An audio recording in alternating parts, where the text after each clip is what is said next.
ஆனால் நேற்று சட்டமன்ற கூட்டத்தொடரில் புதிய அறிவிப்புகள் எதுவுமே இல்லை. அதாவது முதலமைச்சர் அவங்க 2500 ரூபா நம்மளுடைய சகோதரிகளுக்கு கொடுக்குறேன்னாரு. ஆனால் அதை பற்றி எந்த அறிவிப்பும் இல்லை.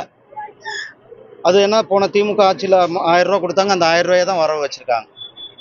ஆனால் மேற்கு வங்காளத்தில் நம்மளுடைய பாரதிய ஜனதா கட்சி ஆட்சி வந்தால் 3000 ரூபா நாங்கள் ஒவ்வொரு மகளிர் அக்கௌண்ட்லேயும் வர வைக்கணும்னு சொன்னோம். அங்கே நாங்கள் சொன்னபடியே முதல் மாதம் 3000 ரூபா வர வச்சாச்சு. சொன்னதை பாரதிய ஜனதா கட்சி செஞ்சுருக்கிறது. ஆனால் சொன்னதையும் செய்யாமல் இருக்கிறது தான் இங்கே தாவேக ஆட்சி இருந்து கொண்டிருக்கிறது. அவர் என்ன சொன்னாரோ அதை செய்யணும்.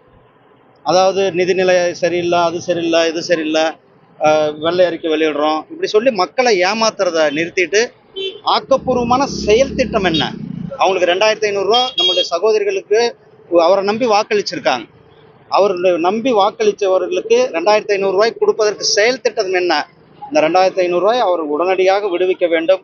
நம்ம இதே கும்மிடிப்பூண்டியில் ஒரு 3 வயது குழந்தை, அந்த குழந்தைகள் கூட பாதுகாப்பு. திமுக அரசாங்கத்துக்கும் தாவக அரசாங்கத்திற்கு என்ன வேறுபாடு? ஒரு வேறுபாடும் இல்லாமல் இருக்கிறது. திமுக ஆட்சியில் என்ன தொடர்ந்ததோ அதே தான் இப்பயும் தொடர்ந்து கொண்டிருக்கிறது. அதனால் இவர் உடனடியாக களத்தில் இறங்கி இதையெல்லாம் மாற்ற வேண்டும், செயல் திட்டம் வகுக்க வேண்டும். 2500 ரூபாய் காசு உடனடியாக கொடுக்க வேண்டும்.